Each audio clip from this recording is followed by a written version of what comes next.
नमस्कार मंडळी, मी रणजित पवार आपल्या सर्वांचं स्वागत करतो आपल्या मराठी यूट्यूब चॅनल RR पवारमध्ये।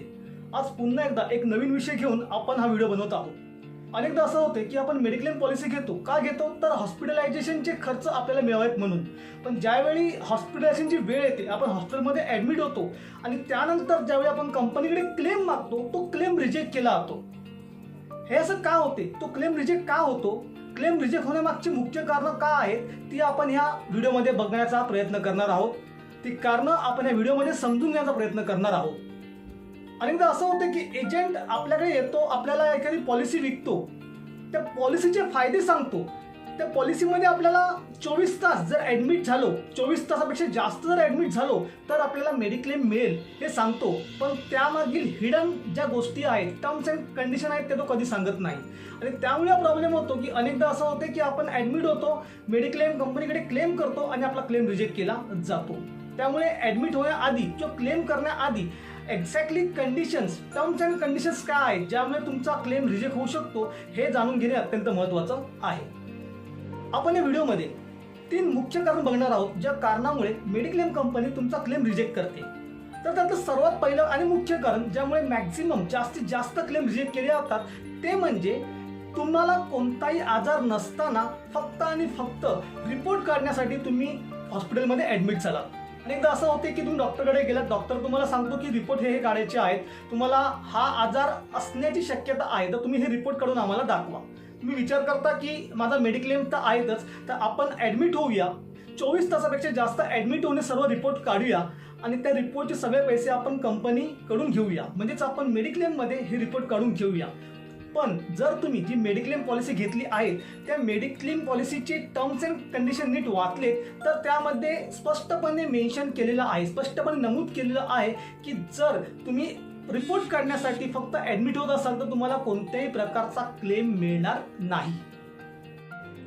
पण ह्या गोष्टीपासून आपण अनभिज्ञ असतो, ह्या गोष्टी आपल्याला माहीत नसतात। त्यामुळे असं होते की आपण ॲडमिट होतो, 2 दिवस 3 दिवस त्या ठिकाणी हॉस्पिटलमध्ये राहतो, आपले वेगवेगळे रिपोर्ट काढून घेतो आणि नंतर कळते की आपल्याला कोणताच आजार नाही। आता ते रिपोर्ट काढण्यासाठी आपण जे 3 दिवस हॉस्पिटलमध्ये ॲडमिट होतो, त्याचा क्लेम जो आपण कंपनीकडे घेऊन जातो, कंपनी आपला क्लेम रिजेक्ट करते।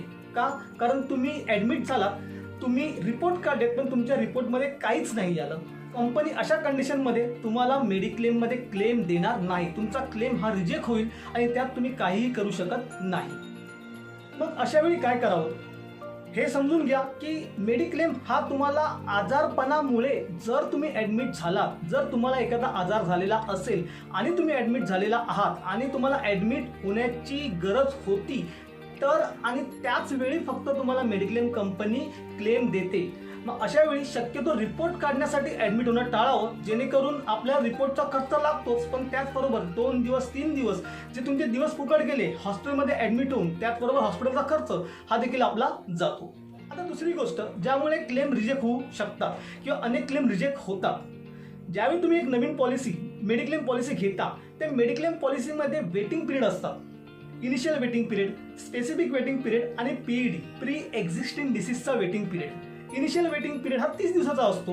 ज्या पहिल्या 30 दिवसामध्ये, म्हणजे जर तुम्ही नवीन पॉलिसी घेतली असेल, प्रथमच पॉलिसी घेतली असेल, तर पहिल्या 30 दिवसामध्ये तुम्हाला फक्त आणि फक्त ॲक्सिडेंटलचेच क्लेम मिळतात। जर तुम्ही आज पॉलिसी घेतली आणि 10 दिवसाने ॲडमिट झालात हे सांगून की मला मलेरिया झाला आहे किंवा टायफॉईड झाला आहे, तर तो क्लेम तुम्हाला मिळणार नाही, तो तुमचा क्लेम रिजेक्ट होईल। त्यानंतर असतो स्पेसिफिक वेटिंग पिरियड, जो 2 वर्ष ते 4 वर्ष डिपेंड ऑन तुमची पॉलिसी, तुमची कंपनी। काही कंपन्यांमधील मेडिक्लेम पॉलिसीमध्ये स्पेसिफिक वेटिंग पिरियड हा 2 वर्षापेक्षाही कमी असतो। पण मुख्य काय आहे की तुम्ही ज्या कंपनीची मेडिक्लेम पॉलिसी विकत घेतलेली आहे, त्या कंपनीच्या पॉलिसीमध्ये, तुमच्या पॉलिसीमध्ये स्पेसिफिक डिसीजसाठी वेटिंग पिरियड किती आहे ते बघणे।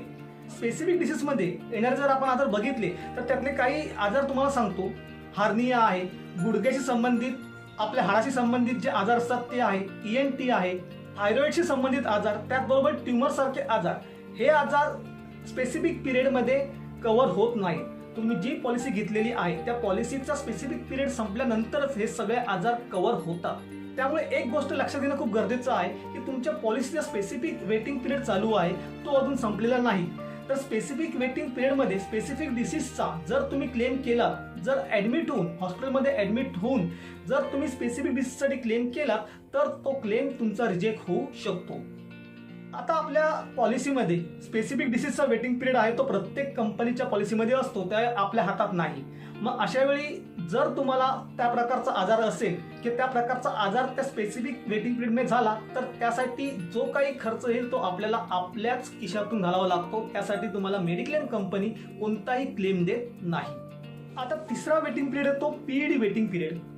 अनेक कंपनीच्या पॉलिसीमध्ये हा पीईडी वेटिंग पिरियड 1 वर्ष ते 4 वर्षापर्यंत असतो.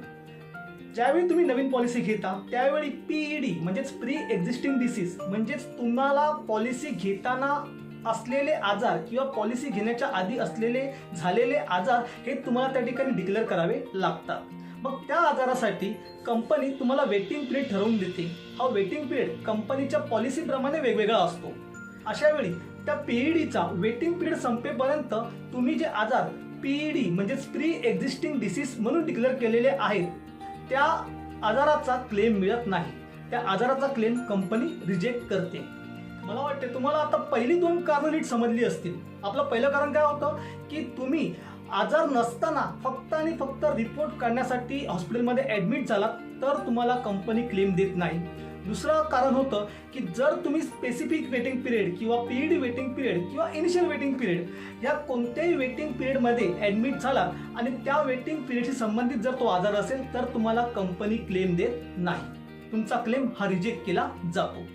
आता तिसरं मुख्य कारण जे पीईडी म्हणजेच प्री एक्झिस्टिंग डिसीज संबंधित आहे आणि हे कारण खूप महत्त्वाचं आहे कारण मॅक्सिमम जास्तीत जास्त क्लेम हे या कारणांमुळेच रिजेक्ट केले जातात. आता हे कारण आपण नीट उदाहरणादाखल समजून घेऊया जेणेकरून तुम्हाला भविष्यामध्ये मेडिक्लेम घेताना किंवा क्लेम करताना कोणताही त्रास होणार नाही. ज्यावेळी तुम्ही नवीन मेडिक्लेम पॉलिसी घेता त्यावेळी तुम्हाला पीईडी म्हणजेच प्री एक्झिस्टिंग डिसीज पॉलिसी घेताना असलेले आजार किंवा पॉलिसी घेण्याआधी होऊन गेलेले आजार हे डिक्लेअर करावे लागतात. अनेक लोक असे करतात की माझे आजार जर होऊन गेलेले आहेत तर त्या आजाराबद्दल फक्त मलाच माहिती आहे तर ते आजार पुढे कंपनीला कसे कळतील असं म्हणून नवीन पॉलिसी घेताना आपल्या PED pre existing disease declare करत नाहीत, कंपनीला सांगत नाहीत. त्यामुळे कोणताही आजार तुम्हाला नाही असं गृहीत धरून कंपनी तुम्हाला नवीन पॉलिसी देते. आता खरा गोल त्यावेळी होतो ज्यावेळी ॲक्च्युअल क्लेम येतो, खरा क्लेम येतो. तुम्ही कोणताही आजार नाही हे सांगून पॉलिसी तर घेतली पण सपोज 4 वर्ष 5 वर्ष किंवा 6 वर्षानंतर तुम्ही एखाद्या कारणासाठी ॲडमिट झालात आणि ॲडमिट झाल्यानंतर जर कंपनीला कळलं की हा आजार तुम्हाला कंपनीची पॉलिसी घेण्याआधीपासून होता आणि तो आजार तुम्ही लपवून कंपनीची पॉलिसी घेतली तर तो आजार त्या आजारासाठी असणारा क्लेम हा कंपनी रिजेक्ट करते आणि ह्यामध्ये तुम्ही किंवा इतर कोणीही काहीही करू शकत नाही. आता आपण एका उदाहरणादाखल बघूया. एका व्यक्तीला डायबिटीस किंवा बीपी किंवा डायबिटीस आणि बीपी या दोन्ही आजाराने तो त्रस्त होता. ज्यावेळी त्याने नवीन पॉलिसी घेतली त्यावेळी त्याने डिक्लेअर केलं की मला कोणताही आजार नाहीये, मला डायबिटीस नाहीये किंवा मला बीपी देखील नाही आहे. त्या पॉलिसीचा वेटिंग पिरियड पीईडी साठी होता 4 वर्षाचा. आपल्या उदाहरणामधल्या व्यक्तीने खोटं बोलून पीईडी हाईड करून नवीन पॉलिसी तर घेतली पण 6 वर्षानंतर ज्यावेळी क्लेम आला, तो जेव्हा आजारी पडला तेव्हा त्याला डॉक्टरला सांगणं भाग होतं की मला इतक्या वर्षापूर्वी अटॅक येऊन गेलेला होता किंवा इतक्या वर्षापासून मला डायबिटीस आणि बीपीचा त्रास आहे. आता हे ज्यावेळी तुम्ही डॉक्टरला सांगाल डॉक्टर आपल्या शीटमध्ये नमूद करतो आणि ते पूर्ण शीट ते पूर्ण पेपर मेडिक्लेम कंपनीकडे तपासणीसाठी जातात. मग अशा वेळी जर मेडिक्लेम कंपनीला कळलं की तुम्ही डॉक्टरांना सांगितलं की 10 वर्षापासून मला हा आजार आहे, 10 वर्षापासून मला डायबिटीस आणि बीपीचा त्रास आहे पण 6 वर्षापूर्वी जेव्हा तुम्ही पॉलिसी घेतली तेव्हा पॉलिसीच्या वेळी तुम्ही सांगितलं की मला कोणताही आजार नाही, मला बीपी आणि डायबिटीसचा आजार नाही, तर अशा वेळी कंपनी काहीही न बघता तुमचा क्लेम हा रिजेक्ट करणार आणि ह्यामध्ये कोणीही काही करू शकत नाही. कारण ज्यावेळी तुम्ही पॉलिसी घेतली त्यावेळी खरं सांगणं, तुमचे पीईडी, तुमचे असलेले आजार डिक्लेअर करणं अपेक्षित होतं पण ते तुम्ही केलं नव्हतं. त्यामुळे या ठिकाणी कंपनी तुमचा क्लेम देणं बांधील होत नाही. मग अशा वेळी आपण काय करावं? ज्यावेळी तुम्ही नवीन पॉलिसी घ्याल त्यावेळी तुम्हाला असणारे आजार पीईडी म्हणजेच प्री एक्झिस्टिंग डिसीज डिक्लेअर करावे. कमीत कमी आपल्याला वेटिंग पिरियडमध्ये त्या पीईडीचा क्लेम मिळणार नाही. पण वेटिंग पिरियड संपल्यानंतर आपल्याला त्या पीईडी बद्दल आणि पीईडीशी संबंधित सगळे आजार जे आहेत त्याचा क्लेम मिळू शकतो. कंपनी तो क्लेम डिनाय करू शकत नाही. त्यामुळे आशा करतो की तुम्हाला या व्हिडिओमधून कळलं असेल की कंपनी क्लेम रिजेक्ट का करते. ह्या खेरीज देखील अनेक कारणं आहेत, पण ही जी 3 मुख्य कारणं होती ज्यामुळे मॅक्सिमम क्लेम हे कंपनी रिजेक्ट करते किंवा मेडिक्लेम मधले मॅक्सिमम क्लेम जास्तीत जास्त क्लेम रिजेक्ट होतात, हे मी तुमच्यासमोर ह्या व्हिडिओच्या माध्यमातून मांडण्याचा प्रयत्न केला. जर तुम्हाला व्हिडिओ आवडला असेल तर आमच्या व्हिडिओला लाईक करा, शेअर करा, आमच्या चॅनलला सबस्क्राईब करा. त्याचबरोबर तुम्हाला मेडिक्लेम बाबत इतर कोणत्या विषयावर माहिती हवी असेल तर तुम्ही कमेंटमध्ये आम्हाला नक्की कळवा. आम्ही त्या विषयावर व्हिडिओ बनवण्याचा प्रयत्न लवकरात लवकर करू. लवकरच भेटूया आणखी एका माहितीपूर्ण व्हिडिओमध्ये. जय शिवराय, जय शंभूराजे.